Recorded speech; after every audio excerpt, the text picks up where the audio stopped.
Amén. Amén. Pues vamos, antes de que los niños suban con sus respectivos profesores, os animo a que busquéis en vuestras Biblias Apocalipsis, capítulo 2, del 18 al 29.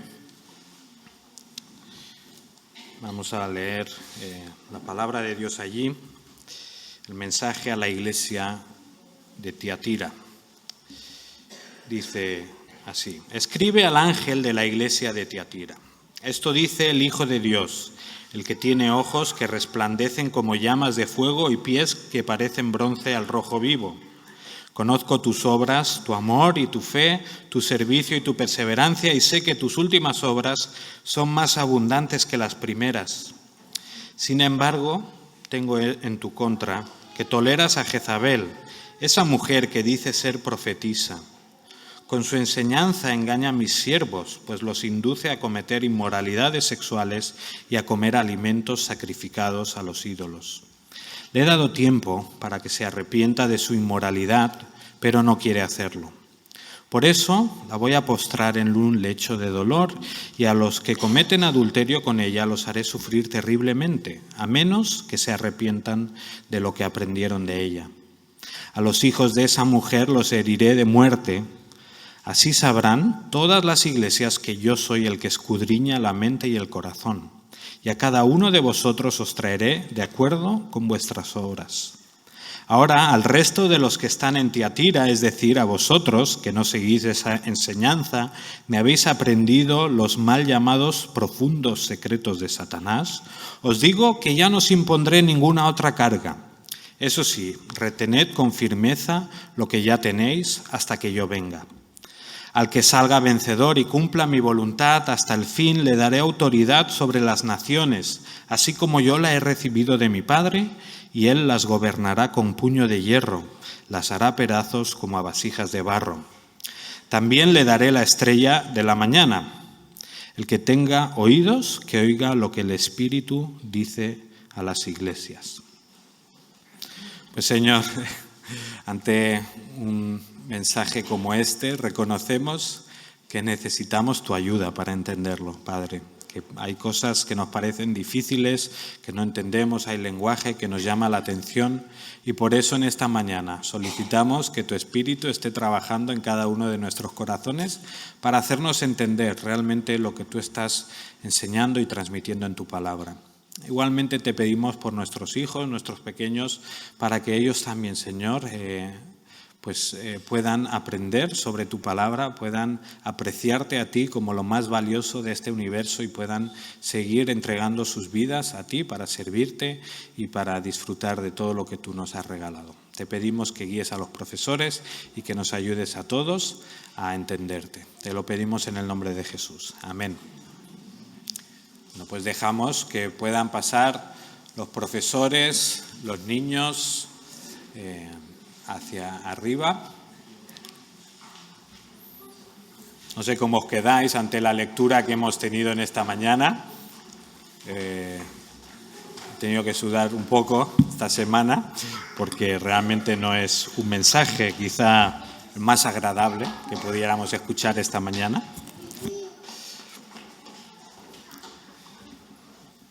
Hemos cantado, bueno, es que el equipo de alabanza me lo pone muy fácil, digamos, porque nos hacen cantar cosas que son muy comprometedoras, ¿verdad? La semana pasada decíamos, aunque me cueste la vida, aunque sangren las heridas, yo te seguiré, Jesús, yo te seguiré.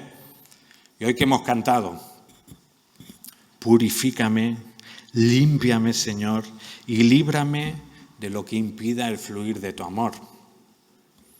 Quizá pensamos que purificar es un bañito de agua y ya está, pero si nos metemos en la Biblia entendemos que purificar es un proceso duro, difícil, es un proceso doloroso, y los que estamos aquí somos testigos y somos conscientes de que la limpieza, la purificación que el Señor hace en nuestras vidas es costosa.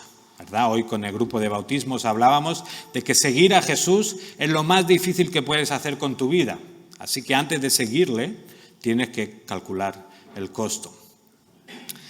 El mensaje de esta mañana nos lleva a pensar, nos lleva a meditar si realmente estamos dispuestos a seguir a Jesús hasta este extremo. Si realmente queremos que el Señor trabaje en nuestras vidas de una forma quizá radical, de una forma dolorosa, pero de una forma que vale la pena.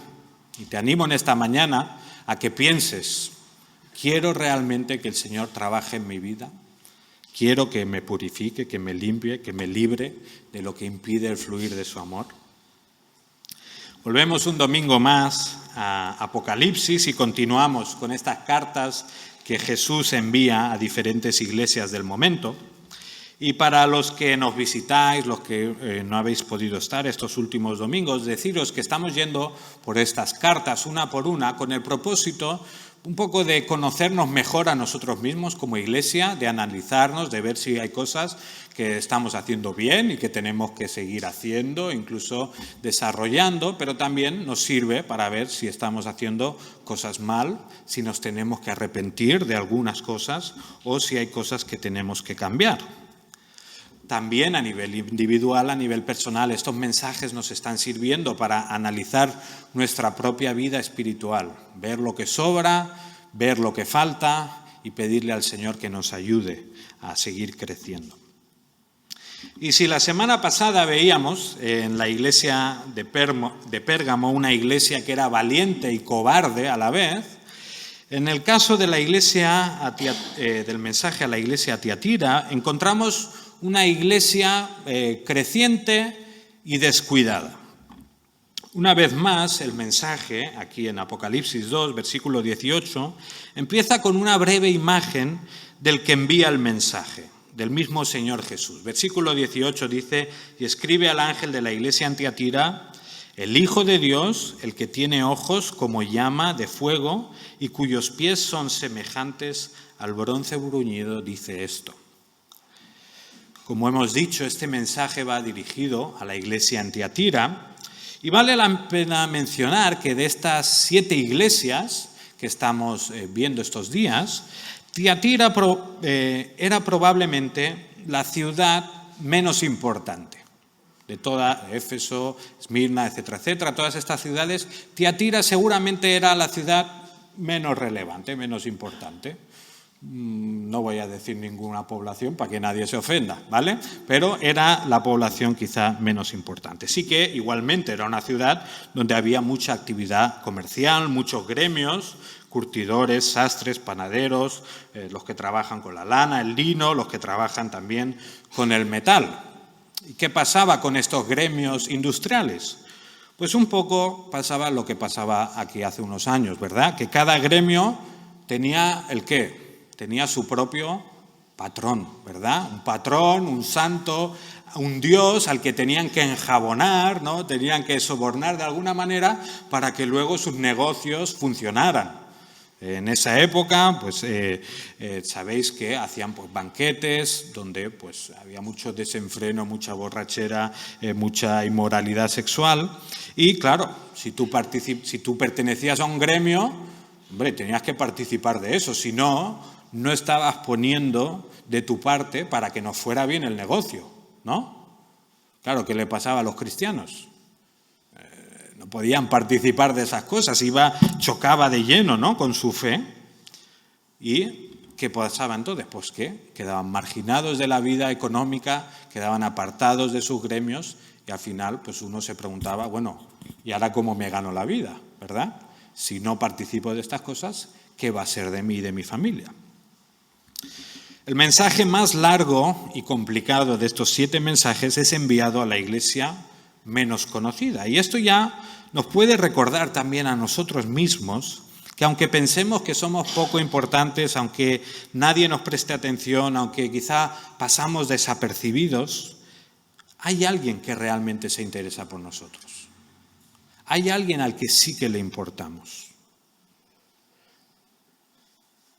¿Y quién es ese? El Señor Jesús, el mismo que se preocupaba por la iglesia en Tiatira. Jesús es descrito aquí en estos versículos como el Hijo de Dios. Para nosotros no es un título nuevo, no es nada sorprendente, pero si tenemos en cuenta el contexto de esa ciudad, sabemos que la ciudad de Tiatira se rendía culto especialmente a los hijos de Zeus, que eran Apolo, tenía muchos hijos, no nos da tiempo a decirlos todos, pero entre ellos estaban Apolos y Artemisa, ¿vale? Entonces esos eran los hijos de Zeus, era como el superdios, ¿vale? Pues eran los hijos de Dios. En cambio, Jesús se presenta a esta iglesia diciendo, yo soy el Hijo de Dios. O sea, Jesús está poniendo las cosas en su nivel y está reclamando y está diciendo, espera, tranquilo, que yo soy el Hijo de Dios. Aunque esta iglesia también estaba en un lugar quizá algo irrelevante, para Jesús no pasaba desapercibida. Y fijaos esta descripción también, este Hijo de Dios que tiene como llama de fuego en los ojos, ¿verdad? La idea del fuego, la idea de una mirada penetrante, de una mirada ante la cual nada se puede esconder, como veremos después en el mensaje, es el que escudriña las mentes y los corazones. O sea que esta iglesia que quizá pensaba que estaba un poco marginada, que nadie se ha dado cuenta de ella, Jesús le dice, yo estoy pendiente de ti. Yo te veo, para mí no pasas desapercibida. Y luego vemos esta imagen de los pies de bronce bruñido, ¿no? ¿Sabéis lo que es el bronce bruñido? Yo no, la verdad. Me imagino que bronce, que es muy brillante, que es muy duro, no lo he visto en mi vida, pero nos transmite esa imagen de permanencia, ¿verdad? De estar bien fundamentados. Contrasta, ¿no?, con algunas imágenes en la Biblia, ¿no?, de estatuas con los pies de barro o con mezcla, ¿no?, que ya transmite esa imagen de falta de estabilidad. Los pies, bronce bruñido, transmite ese fundamento sólido que es Jesús, algo indispensable para una iglesia que está en un contexto muy difícil y que tiene condiciones adversas. Pues Jesús, este que hemos visto descrito, es el que envía este mensaje a la iglesia en Tiatira, y lo primero que vemos en este mensaje es la importancia del desarrollo. La importancia del desarrollo. Los que saben de bicis, que no se confundan, el desarrollo en la bici es otra cosa, ¿vale? La importancia del desarrollo. Fijaos, versículo 19. Dice el Señor Jesús a esta iglesia, yo conozco tus obras, tu amor, tu fe, tu servicio y tu perseverancia, y que tus obras recientes son mayores que las primeras. O sea, otra vez Jesús empieza el mensaje a la iglesia y la empieza alabando, empieza diciendo las cosas que hay buenas en esta iglesia. Y fijaos, qué lista tan larga, ¿verdad? Qué alegría escuchar de Jesús una lista tan larga de cosas buenas. Dice tu amor, tus obras, tu amor, la fe, el servicio, la perseverancia. O sea que era una iglesia que tenía lo básico, ¿no?, lo fundamental, que estaban dando evidencias de pertenecer a Jesús, aunque el entorno era hostil y difícil. Para ser cristiano era una iglesia que lo estaba haciendo bien, que estaba dando señales. Pero es que además, ¿quién no querría estar en una iglesia así? Que me lo diga, ¿no? Porque es un placer formar parte de una iglesia que es así. Pero es que además no solo tenían todos estos elementos y características buenos que faltaban en otras iglesias, sino que encima dice que sus obras recientes eran mayores que las primeras. O sea, que lo que hacían recientemente era aún más grande de lo que habían hecho en el pasado. O sea que habían empezado bien en la carrera de la fe, pero es que estaban siguiendo todavía mejor. Lo mejor, o sea, la pera de iglesia, ¿verdad? ¿Quién no quiere ser de la iglesia de Tiatira? Es una iglesia en la que nos gustaría estar. Y lo primero que vemos es la importancia que tiene la cuestión del desarrollo y el progreso en la vida de la iglesia y en la vida del creyente. Desgraciadamente, podemos pensar nosotros en muchas iglesias, en muchas personas que quizá empezaron muy fuerte, que empezaron haciendo cosas muy grandes, llamando mucho la atención, atrayendo a mucha gente, pero que con el tiempo se han ido apagando, se han ido reduciendo, incluso han llegado a desaparecer. También, como decíamos, personas que se lo comían todo cuando conocieron al Señor y estaban aquí, estaban allí, hacían esto y con el tiempo fueron desinflándose, incluso hasta el punto ¿verdad?, de desaparecer y de abandonar al Señor. El desarrollo de la iglesia en Tiatira, estas obras recientes que son mayores que las anteriores, nos debe recordar que lo natural y lo sano en una iglesia y en un creyente es que exista una tendencia a crecer y a desarrollarse, a progresar. Eso debería ser lo natural en la vida de una iglesia y de un creyente. Obviamente hay circunstancias específicas que si las miramos muy de cerca nos puede parecer, uy, aquí no estamos ni creciendo, ni desarrollándonos, ni nada, ¿no? Pero si a veces echamos la vista un poco de forma más amplia hacia atrás, nos damos cuenta de que aunque sí que hay momentos de nuestra vida o de nuestra iglesia donde hay bajones, en general el perfil tiene que ser ascendente. Insisto, los que le saben el ciclismo, ahora hay el Giro de Italia, tú puedes ver las etapas y las de montaña pues son rompedoras. Pero, a ver, no siempre están subiendo, a veces bajan, ¿verdad? Pues luego ves el perfil y te das cuenta de dónde han empezado, dónde han acabado. Bueno, la vida de un cristiano, la vida de una iglesia, tendría que ser un poco como una etapa de montaña. Tendríamos que ver un punto inicial, pero tendríamos que ver un progreso y una ascensión. En este caso, a desarrollarnos y a mejorar de alguna manera. Obviamente todo esto no lo saco de estas pocas palabras, ¿verdad? Porque tampoco es que se esté explayando mucho sobre esta cuestión, pero si tenemos en cuenta el testimonio de toda la Biblia y del Nuevo Testamento, pues nos damos cuenta que el propósito general de Dios para su iglesia y para los creyentes es que se desarrollen, que crezcan, que maduren. Sabemos de memoria, Romanos 8:28. A los que aman a Dios, no hace falta que diga nada más. Todas las cosas ayudan a bien. Es decir, Dios dispone todas las cosas que ocurren en nuestra vida para nuestro propio bien, para nuestro crecimiento. Incluso las que nos parecen más difíciles, las que nos parecen que son negativas o adversas. Como decía, a veces el problema es que solo vemos esa cosa adversa y no vemos el progreso que está generando en nuestra vida, pero si ampliamos estas miras, vemos un desarrollo y una tendencia hacia arriba. Ahora, decimos que es importante que nos desarrollemos, decimos que es importante pues progresar en la vida cristiana, ¿no? Y que nos vaya bien. Ahora, en este pasaje de Romanos, ¿qué significa que nos vaya bien? ¿O qué significa que Dios dispone todas las cosas para el bien de quienes lo aman?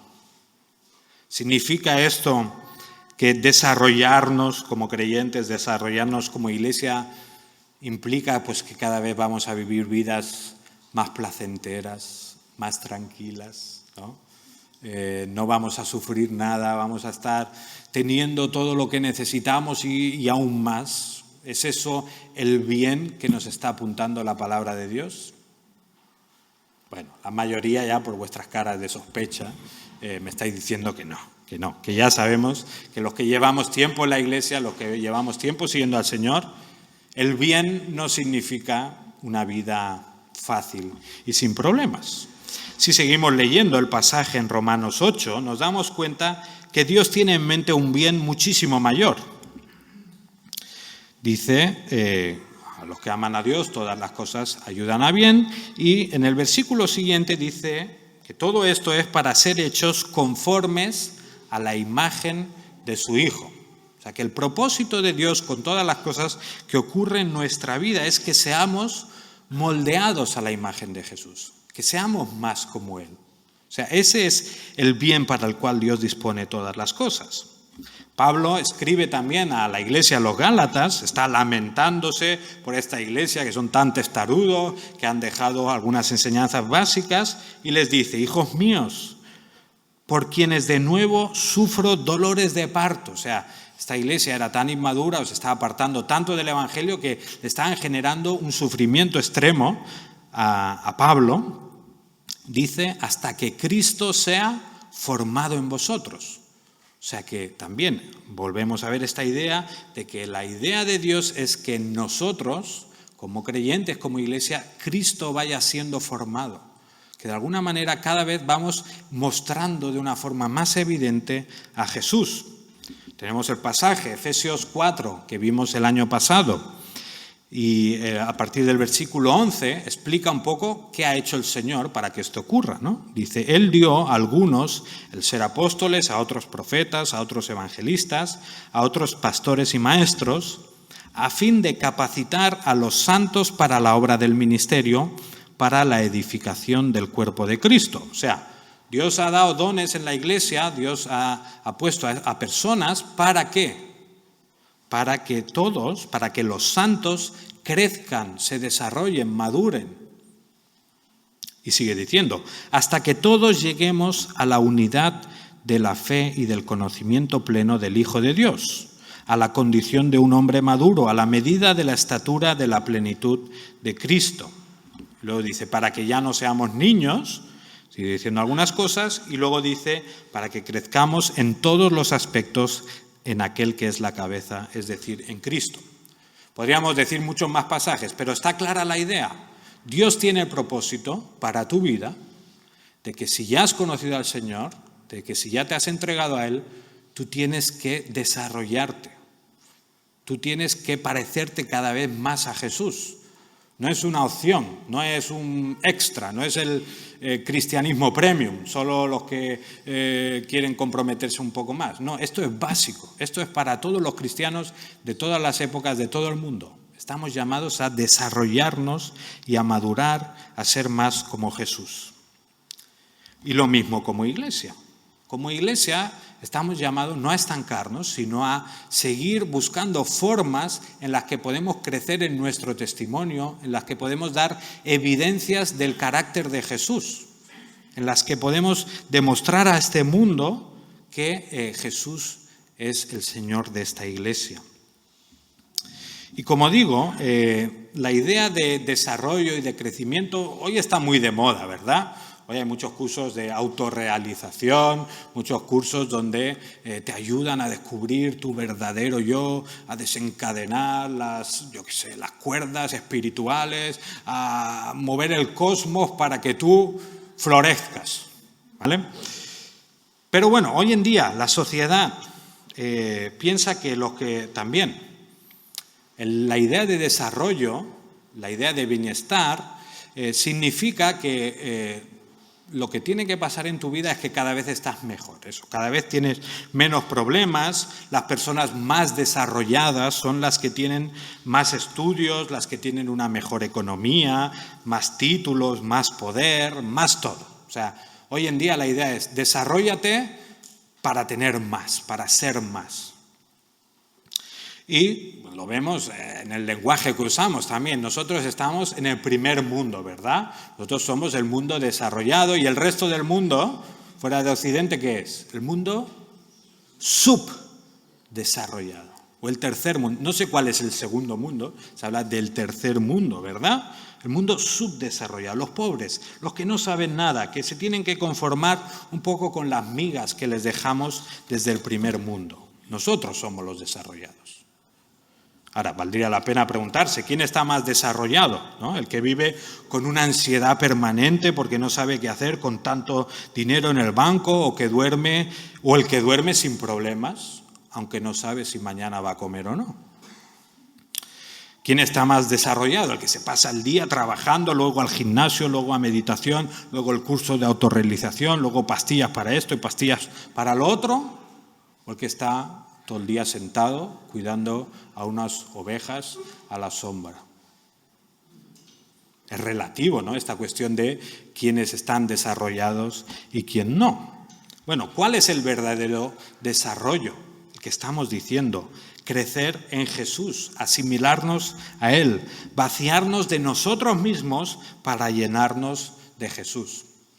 Y aquí con cuidado también, porque tenemos muchas filosofías orientales, ¿verdad?, que nos enseñan o nos dicen que no, tú lo que tienes que hacer es vaciarte de ti mismo, casi desintegrarte para formar parte del cosmos, ¿no? Y el nirvana, por ejemplo, es el estado ya en el que tú ya casi ni existes, estás fusionado. Bueno, no soy experto, pero más o menos esa es la idea, ¿no? Tú ya no tienes deseos, tú ya no necesitas nada.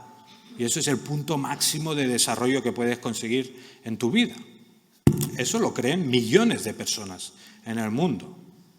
Pero esa no es la idea de desarrollo que encontramos en la Biblia, y eso no es lo que significa vaciarnos de nosotros mismos. Nosotros nos vaciamos, como decía Juan el Bautista. Yo tengo que menguar, ¿para qué? Para que Jesús crezca, para que Él crezca, para que Él en nosotros sea cada vez más evidente. Desarrollarnos implica vivir como Jesús vivía.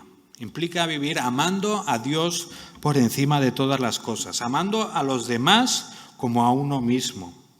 Desarrollarnos en este sentido significa darnos a los demás, ser mansos y humildes como Jesús, trabajar para que el reino de Dios avance en nuestro entorno. Este es el desarrollo que Dios quiere para nuestras vidas. Así que no caigamos tampoco, ¿no?, en las corrientes actuales que te dicen que tu desarrollo depende de que tú consigas lo que tú quieres, tus sueños, tus ambiciones. Olvídate de los demás, olvídate de tu entorno y céntrate en lo que tú quieres. Y solo cuando lo consigas te habrás desarrollado. No caigamos en esa forma de pensar. Eso no es desarrollo, eso es todo lo contrario.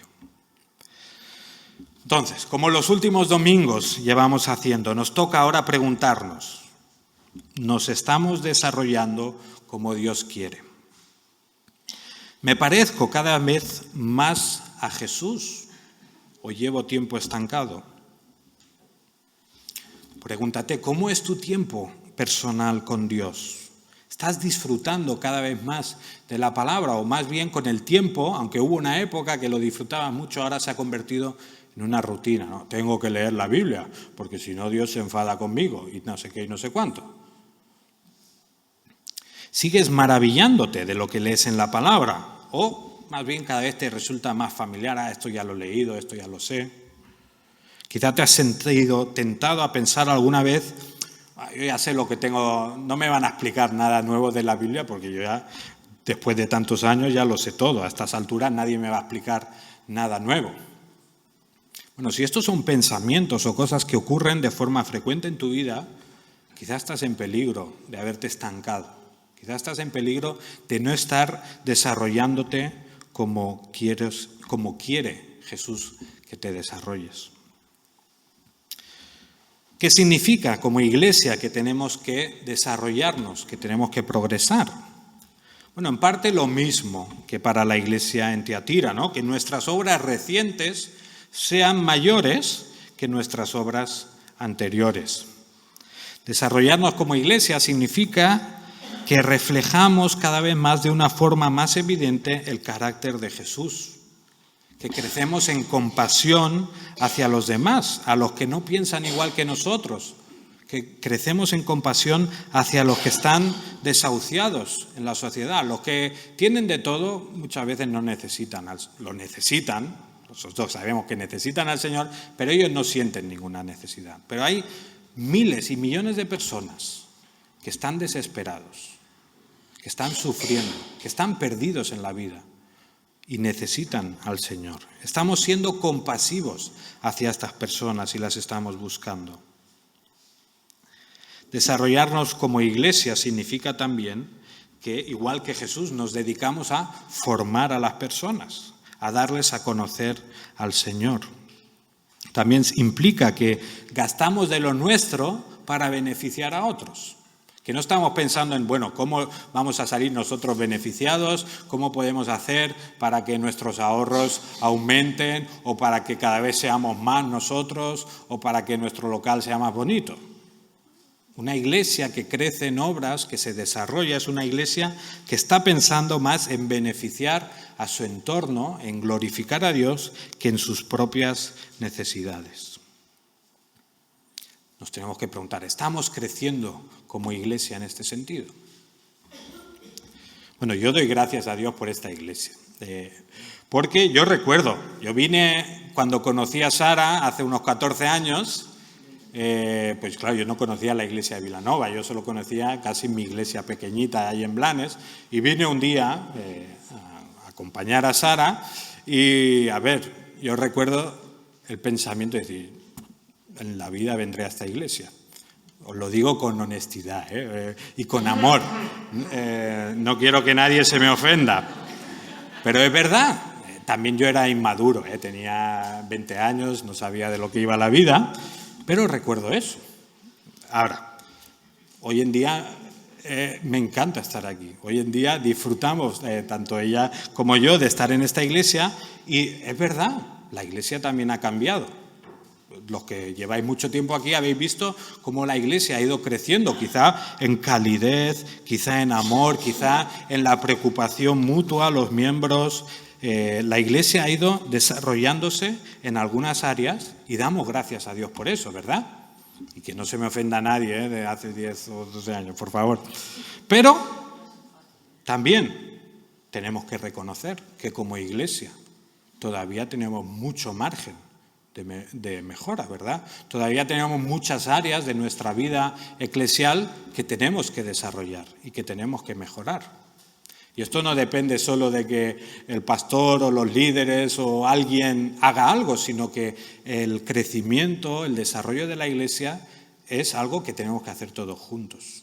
Y aquí hay muchas mentes y aquí hay personas que son capaces de pensar cosas que nos pueden ayudar a desarrollarnos. Así que tenemos que tomar este compromiso de crecer como iglesia, de madurar y de parecernos más a Jesús como iglesia. Seguimos avanzando. Hemos visto hasta ahora la importancia del desarrollo. Ahora lo que vemos es el peligro de tolerar malas influencias. Versículo 20, leemos. Pero tengo esto contra ti, que toleras a esa mujer Jezabel, que dice ser profetisa, y enseña y seduce a mis siervos a que cometan actos inmorales y coman cosas sacrificadas a los ídolos. Le he dado tiempo para arrepentirse y no quiere arrepentirse de su inmoralidad. Aunque la lista de halagos de Jesús a esta iglesia era muy larga, ¿verdad?, muy bonita, hay algo que no está haciendo bien esta iglesia.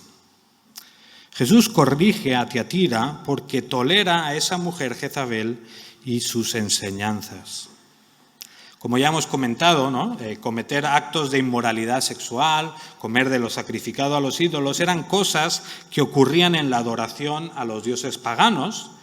Y lo que esta mujer estaba influenciando a las personas de la iglesia es asimilarse a su entorno, ¿no? Lo que hablábamos también un poco la semana pasada, acceder a las presiones del sistema, a camuflarse entre lo que está sucediendo a su alrededor.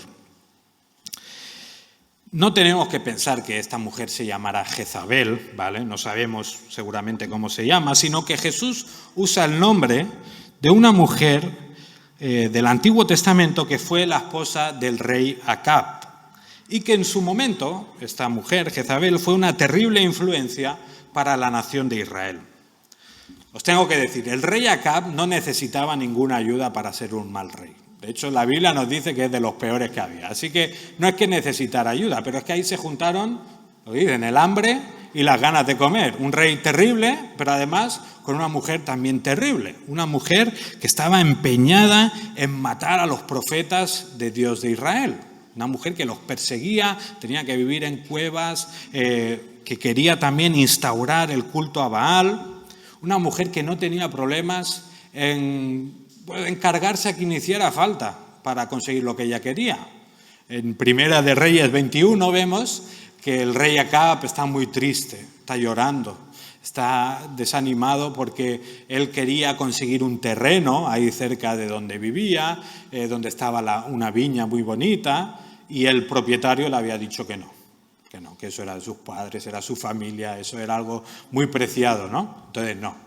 Entonces está ahí súper triste. Jezabel se da cuenta, lo ve y le dice, ¿qué pasa aquí? No, es que no me dan este terreno, no me permiten comprarlo. No te preocupes, yo me encargo. Y Jezabel escribe unas cartas haciéndose pasar por el rey y al final, ¿qué es lo que consigue? Que otros se carguen al propietario y que Acab por fin pueda disfrutar de su viña. Jezabel era una mujer, no tenía problema en cargarse al que hiciera falta por sus propios intereses. En este sentido, Jezabel es el nombre como el prototipo de mala influencia en el Antiguo Testamento. Pues Jesús, cuando está hablando a la iglesia de Tiatira, se refiere a esta mujer como Jezabel, porque está ejerciendo esta mala influencia dentro de esta iglesia. Está llevando a otras personas de la iglesia a pecar contra Dios. No sabemos realmente si era una líder en la iglesia, si era una persona reconocida oficialmente por la iglesia, o si más bien su influencia era la típica de en petit comité, ¿no? Pues de ir hablando por detrás, ir hablando por las casas, etcétera, etcétera. Como no lo sabemos, pues no hace falta que lo digamos. Lo que sí que vemos es que esta mujer pensaba que era profetisa. O sea, esta mujer, Jesús dice, esta mujer que dice ser profetisa. O sea, que ella pensaba que lo que ella enseñaba a los demás y explicaba venía de parte de Dios. Esta mujer pensaba que tenía unos dones que realmente no tenía, que hablaba de parte de Dios cuando realmente no estaba hablando de parte de Dios. Además de todo esto, vemos que Dios ya le ha hecho saber a esta mujer que se está equivocando y que necesita arrepentirse. Pero ella sigue a lo suyo y no reconoce esta necesidad de arrepentimiento. La semana pasada ya estuvimos hablando de la importancia de la disciplina en la iglesia, de cómo estamos llamados realmente a amarnos, en parte también confrontándonos mutuamente con amor, ¿no? A confrontar nuestro pecado, a avisarnos si nos estamos equivocando, si nos estamos alejando de Dios. Por tanto, hoy no hace falta que hable tanto sobre la cuestión de la disciplina en la iglesia, que, por supuesto, siempre tiene el propósito de restaurar a las personas, nunca de destruirlas. En el caso de esta semana, lo que vemos es que Dios ya ha dado tiempo para el arrepentimiento a esta mujer, y es algo que ella ha ignorado. Y en los siguientes versículos vemos que Jesús anuncia el juicio sobre ella. Y también estas palabras nos pillan así un poco. Versículo 22. Dice Jesús: mira, la postraré en cama y a los que cometen adulterio con ella los arrojaré en gran tribulación, si no se arrepienten de las obras de ella. Y a sus hijos mataré con pestilencia, y todas las iglesias sabrán que yo soy el que escudriña las mentes y los corazones, y os daré a cada uno según vuestras obras. Yo no sé cómo se te queda el cuerpo con este juicio de parte de Jesús, ¿verdad? Nos llama mucho la atención. Lo cierto es que este texto nos enfrenta con la realidad del juicio de Dios cuando no hay arrepentimiento.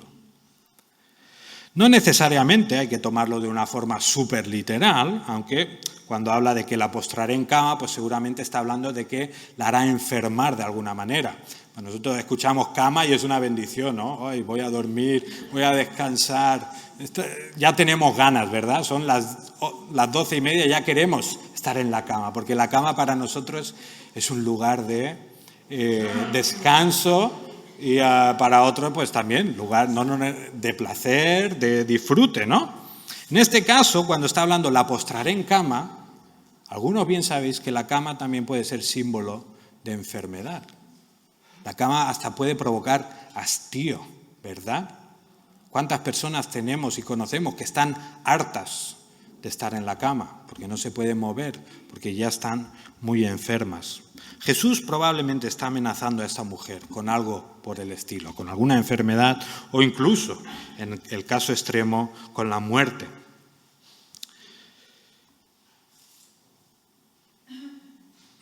Ahora, aún así, nos llama la atención, ¿verdad? Este lenguaje quizá tan severo.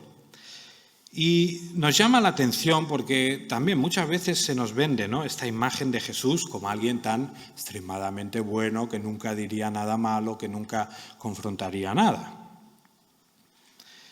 También estas palabras nos dan a entender que Dios no ignora estas cosas que ocurren dentro de la iglesia. Nos tienen que dejar claro, ¿no?, que Dios no es pasivo en cuanto a lo que ocurre. Vamos a esperar que pare la intervención. No pasa nada, no pasa nada. Dios no es pasivo en cuanto a lo que ocurre en el mundo o en la iglesia, y a que a Jesús realmente le importa la vida de las personas. El juicio que vemos aquí escrito es una señal del amor de Dios. Eso también nos llama como una señal del amor de Dios. ¿Que no has leído lo que pone? Bueno, el motivo por el que Jesús anuncia el juicio sobre Jezabel y sobre todos aquellos que no se arrepienten y que siguen sus enseñanzas es una muestra de amor por su iglesia. Dios puede usar enfermedades, incluso la muerte, por el bien de su propio pueblo. Y claro, esto no es algo nuevo que solo encontramos en este mensaje, ¿verdad? A la iglesia de Tiatira. En mente tenemos el pasaje en 1 Corintios 11, ¿verdad? Pablo está corrigiendo algunas cosas que van mal en la iglesia de los corintios, están tolerando igualmente algunas malas influencias, están siendo una iglesia pues también muy permisiva, ¿no? Aquí haz lo que quieras, no pasa nada, el Señor te lo perdona todo. Y está hablando también de los excesos en la Santa Cena y dice en 1 Corintios 11 del 27 al 30, de manera que el que coma el pan o beba la copa del Señor indignamente será culpable del cuerpo y de la sangre del Señor. Por tanto, examínese cada uno a sí mismo y entonces coma del pan y beba de la copa, porque el que come y bebe sin discernir correctamente el cuerpo del Señor, come y bebe juicio para sí. Y fijaos que dice al final, por esta razón hay muchos débiles y enfermos entre vosotros y muchos duermen. O sea que Dios ya en su palabra ha dicho que estas cosas suceden dentro de la iglesia.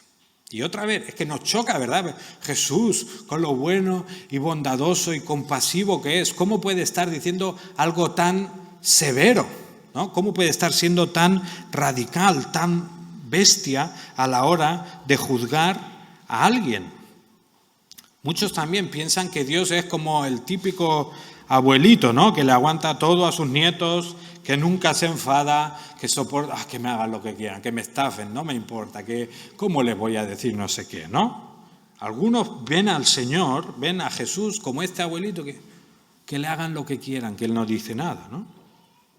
Lo cierto es que la Biblia habla de Jesús, del Señor, como lleno de gracia, como compasivo más allá de nuestra comprensión. Dios es ilimitadamente amoroso, o sea, todo eso es verdad.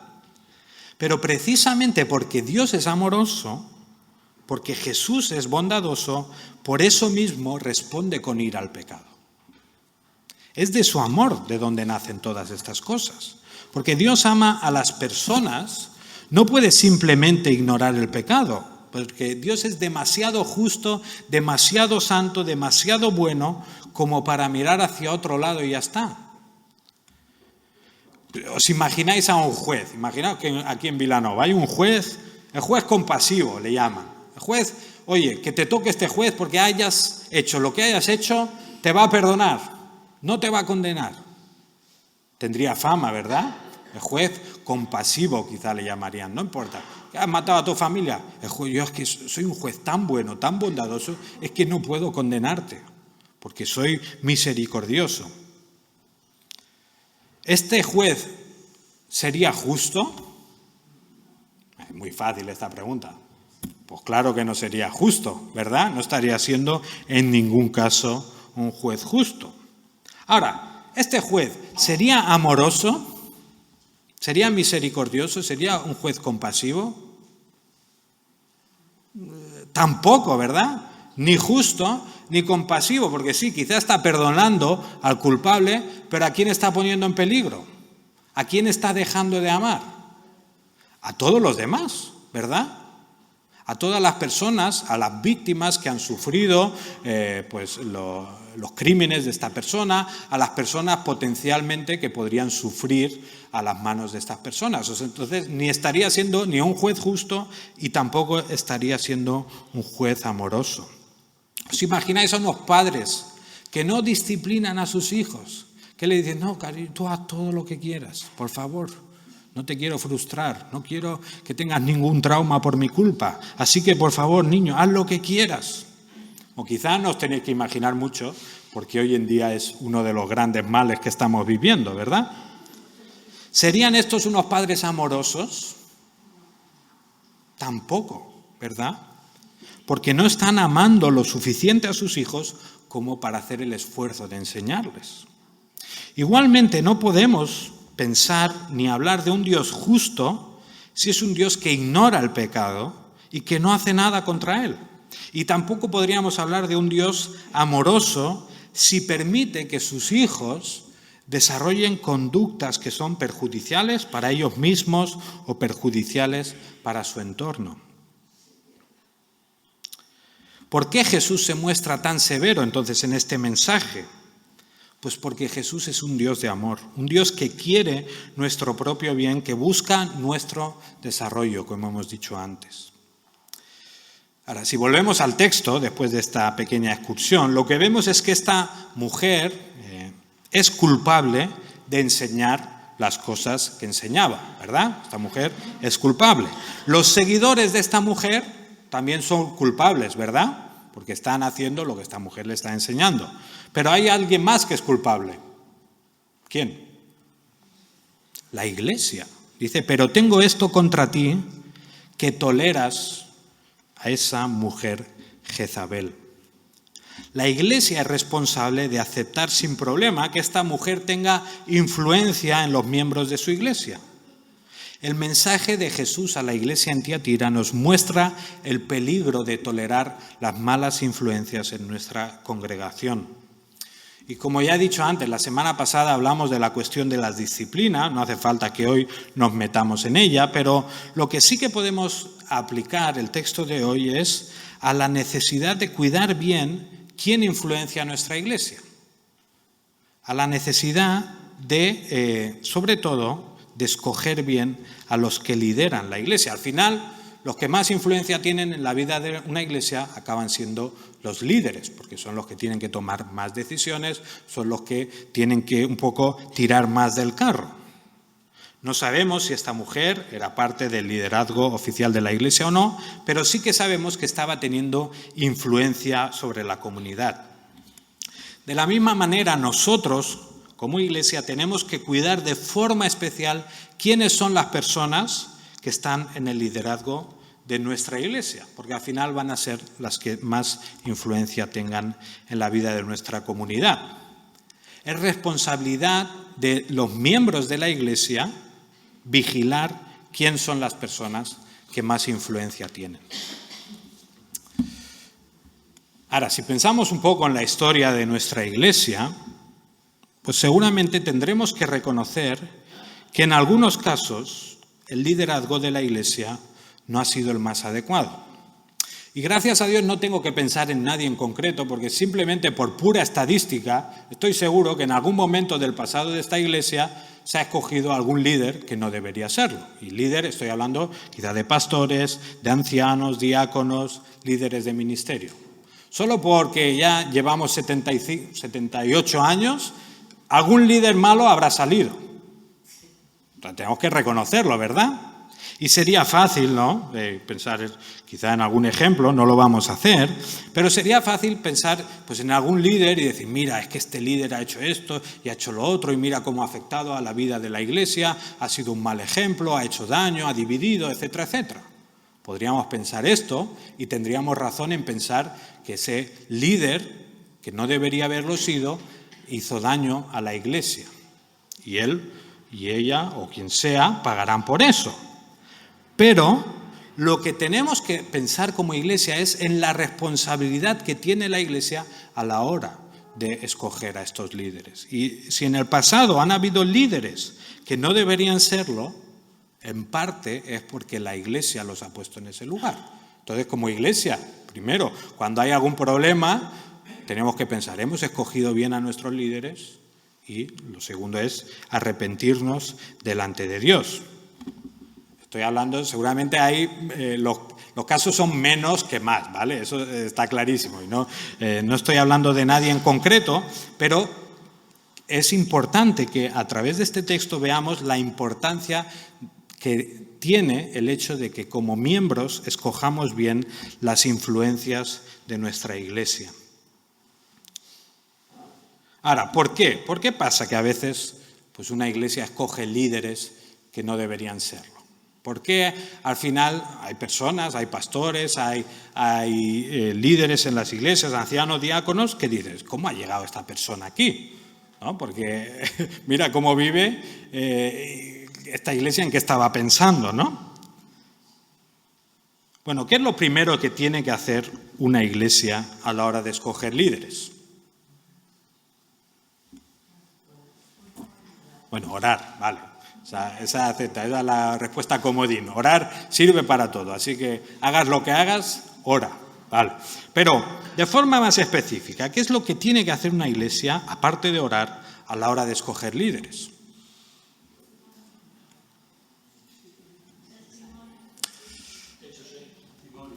Tenemos que ir a la Biblia y tenemos que ver si el Señor ha dado instrucciones a la hora de escoger líderes, ¿verdad? No estamos abandonados de Dios. Buscaos líderes, ya os apañaréis. No, el Señor claramente en su palabra nos ha dado cualidades o requisitos específicos que los pastores y ancianos tienen que tener, que los diáconos tienen que tener. Entonces, lo primero que tiene que hacer una iglesia es ir a estos textos y ver, vale, esta persona quiere ser líder, ¿cumple estos requisitos o no?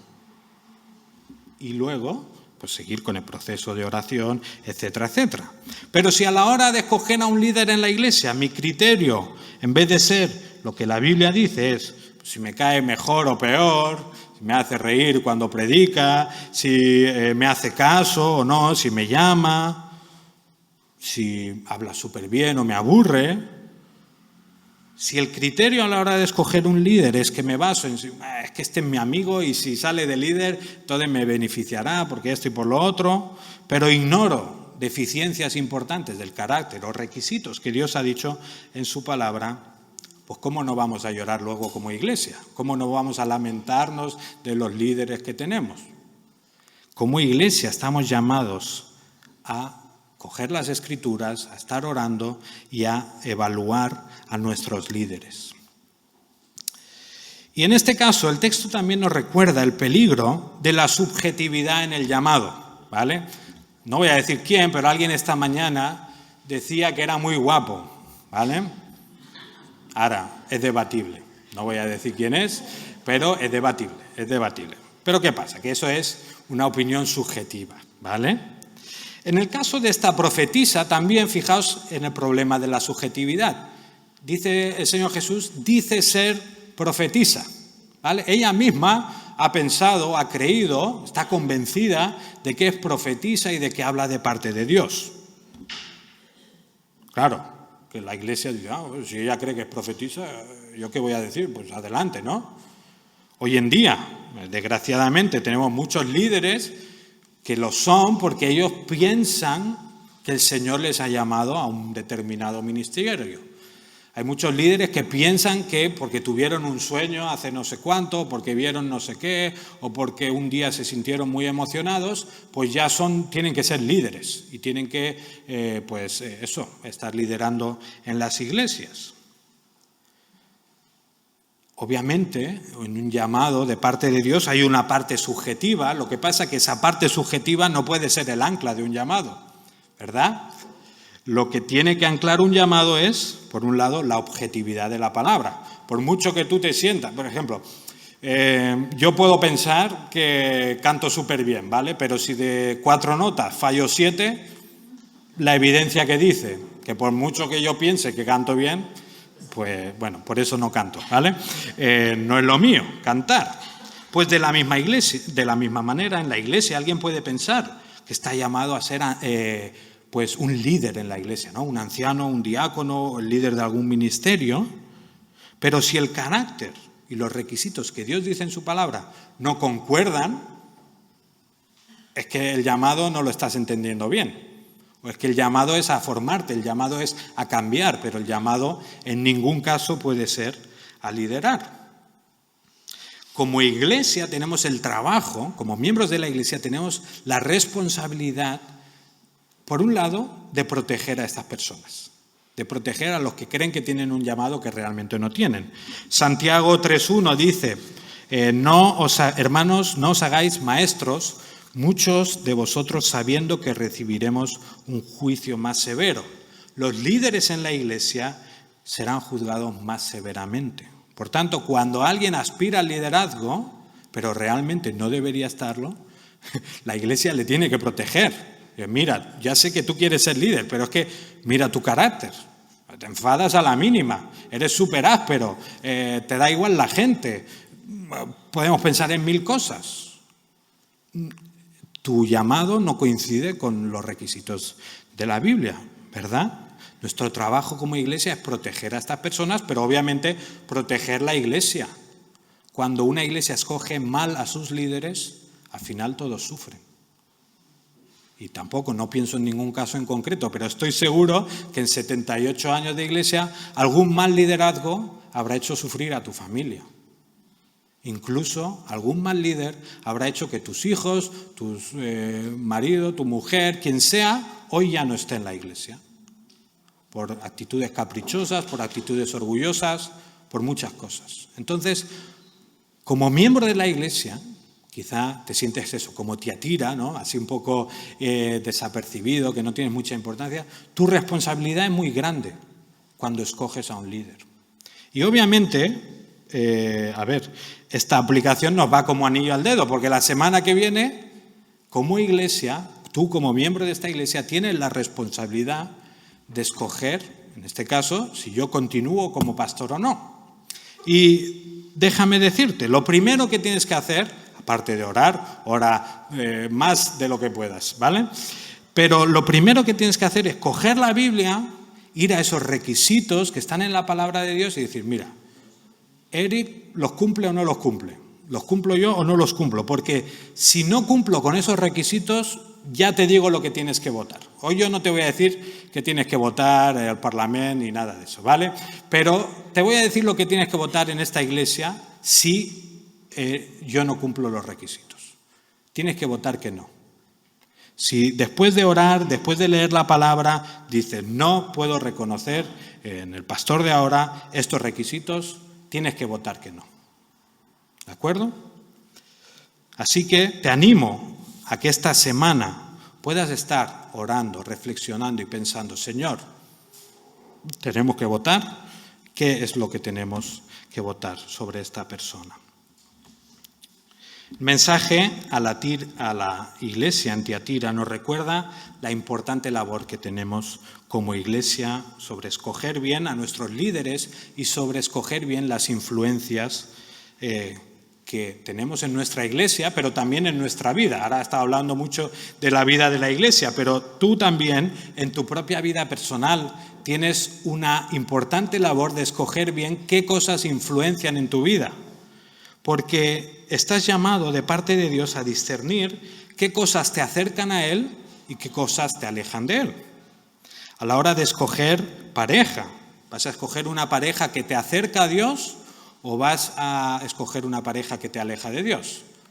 No hay parejas neutras, no te engañes, no pienses, me respeta y me deja venir a la iglesia, por tanto no pasa nada, no. O tu pareja te va a acercar a Dios o te va a alejar de Dios, pero no va a estar en modo neutro. De la misma manera, a la hora de escoger tus amigos, a la hora de escoger también pues, los predicadores que escuchas, las series de televisión que ves en la tele, la música que pones en el coche, incluso lo que comes, todo lo que te rodea tiene influencia sobre ti, sobre tu corazón, sobre tu estado físico, sobre tu vida.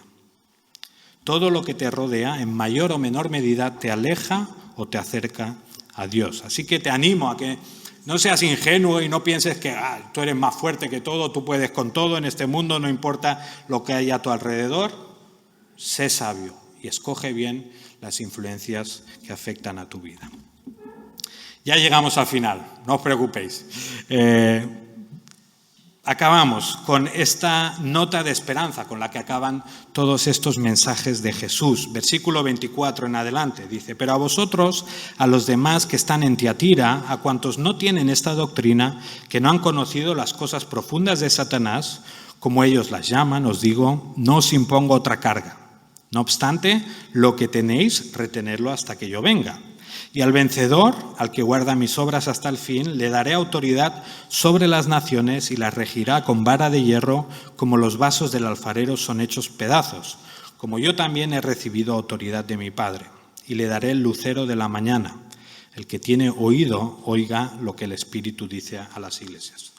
Tranquilos, que no nos vamos a meter en todos los detalles, aquí hay muchas cosas, pero lo que vemos, Jesús sigue animando a sus seguidores a permanecer fieles, a seguir corriendo la carrera de la fe hasta el final. Y en este caso le recuerda a esta iglesia que no tiene nada más contra ella. La única cuestión, el problema es el de tolerar esas malas influencias, pero no te impongo ninguna otra carga. Simplemente soluciona esta cuestión y retén lo que tienes hasta que yo venga. Y estas palabras, hasta que yo venga, ya nos ponen en disposición de pensar en ese retorno de Jesús, ¿verdad? En que Jesús un día volverá. En el libro de Apocalipsis lo tenemos descrito de forma mucho más explícita a partir del capítulo 19. Pero no era algo nuevo para esa iglesia. Jesús ya había anunciado que Él volvería. Por tanto, no era algo sorprendente. Lo que es sorprendente es lo que vemos a partir del versículo 26, donde Jesús dice que sí, que Él volverá, pero que también Él dará autoridad sobre las naciones a los creyentes, a los que perseveren hasta el fin. Es fácil imaginarse a Dios, ¿verdad?, gobernando como por encima de todas las cosas, pero es más difícil entender que Dios nos hará a nosotros participantes de su gobierno, que Dios nos dará autoridad sobre las naciones, que Dios a su pueblo le hará gobernar de alguna manera. Eso quizá nos cuesta de entender un poco. Y como antes, ¿no?, otra vez encontramos este lenguaje difícil, ¿no?, muy severo. Dice que dará autoridad y que regiremos las naciones con vara de hierro, aunque bueno, esto se podría traducir como pastorearán, eso ya suena un poco mejor, ¿verdad? Pastorear, pero bueno, un pastor hace lo duro y hace lo más agradable también. Luego vemos esto de los vasos de barro hechos pedazos, o sea, si lo leemos así sin prestar mucha atención, pues nos puede parecer como que Dios que nos va a poner a gobernar en plan para vengarnos de todos aquellos que nos han hecho daño, ¿no? A esa libreta que tenemos y que vamos a apuntar, este me ha hecho este me ha hecho lo otro, y cuando llegue ese momento, ¡bah!, la venganza. ¿Es eso lo que está hablando este pasaje? No está hablando de eso, ¿vale? Tenemos que pensar que cuando el pueblo de Dios gobierne junto a Él, será en un momento de la historia donde la maldad ya no reinará, donde, digamos, todo irá como debería ir.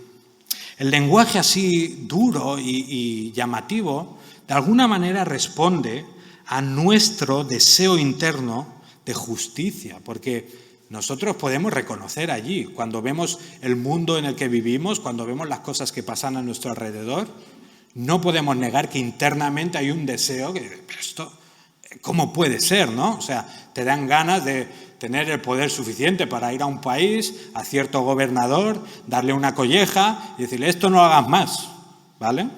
O sea, hay en nosotros ese anhelo de justicia, de ver que el mundo funcione como debería. Y este lenguaje que vemos en la Biblia muchas veces responde a ese anhelo de justicia. Pero más allá de esto, tenemos que entender que cuando el pueblo de Dios gobierne junto al Señor, será en unas condiciones muy diferentes a las actuales. No en un mundo caracterizado por la injusticia, por el crimen, por los peligros, sino en un mundo que será todo lo contrario. Un mundo que funciona como debería funcionar. Un mundo, los cristianos gobernarán en un mundo donde la gente actuará con justicia, donde serán generosos, donde sus motivaciones serán correctas. Un mundo donde ya no reinará la maldad, la corrupción y el pecado. Un mundo donde los trenes llegarán a la hora, ¿verdad? ¿Quién no anhela justicia cuando el tren tarda, cuando no viene? ¿Verdad? Un mundo donde podrás ir a la hora que quieras, al barrio que quieras, sin miedo a que te pase nada. Un mundo donde no tendrás que cerrar con llave, donde no tendrás que ponerle candado a la bici. Un mundo que funciona como debería funcionar. Y no estoy hablando de Islandia, ni de Suecia, ni de estos países, que es verdad que ahí pues quizá viven de forma más segura, sino que estamos hablando de este gobierno futuro de Dios junto a su pueblo. Los creyentes, nosotros participaremos de alguna manera de ese gobierno. Ahora, falta responder una pregunta y resolver un problema. ¿Cómo podremos nosotros formar parte de ese mundo? Cuando pensamos en un mundo ideal, un mundo que va perfecto, ¿encajas dentro de ese mundo? Sé sincero. A veces el tren llega tarde, pero a veces ¿quién llega tarde? Tú, ¿verdad? A veces no es culpa de los demás lo que va mal en tu vida. La mayoría de veces lo que va mal en nuestra vida, ¿de quién es culpa? Nuestra, porque somos pecadores, porque tenemos esta naturaleza pecaminosa que nos rebela contra Dios. Y aunque ya la hemos dejado atrás, aunque ya somos nuevas criaturas, todavía batallamos, ¿verdad?, contra esa vieja naturaleza. Entonces, ¿cómo puede ser que nosotros encajemos dentro de ese mundo perfecto? ¿No lo vamos a estropear? Y por otro lado, ¿qué pasa con nuestro pecado?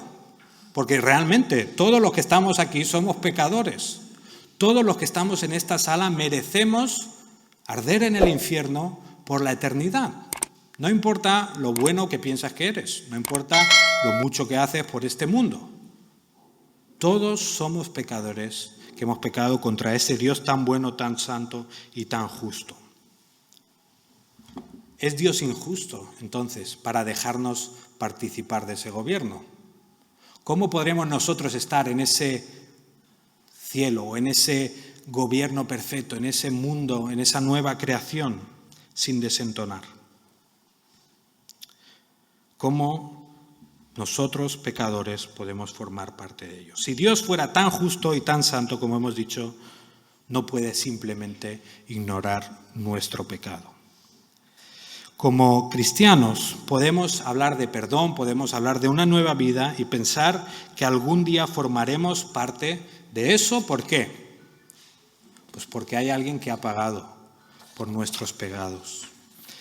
Al que no conoció pecado, por nosotros lo hizo pecado para que nosotros fuésemos hechos justicia de Dios en él.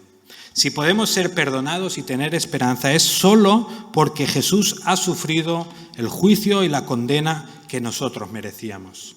Si podemos recibir esta promesa de que un día gobernaremos en este mundo junto al Señor, no es porque nosotros nos hayamos ganado nada, porque hemos sido suficientemente buenos, porque hemos hecho no sé qué, es solo porque Jesús lo ha hecho por nosotros. Estarás tú en ese gobierno, estarás tú con Jesús en ese momento de la historia. ¿Te has arrepentido tú de tus pecados y te has entregado a los brazos de tu Salvador Jesús? Si no lo has hecho, hazlo, porque el juicio es real. El que no se acoge a Jesús tendrá que enfrentarse a su ira. Pero en cambio, los que nos hemos acogido a Jesús, disfrutaremos por siempre de él. Así que vamos a orar y vamos a darle las gracias al Señor. Disculpad que me haya alargado, pero quiero que al menos una o dos personas puedan responder en oración al Señor.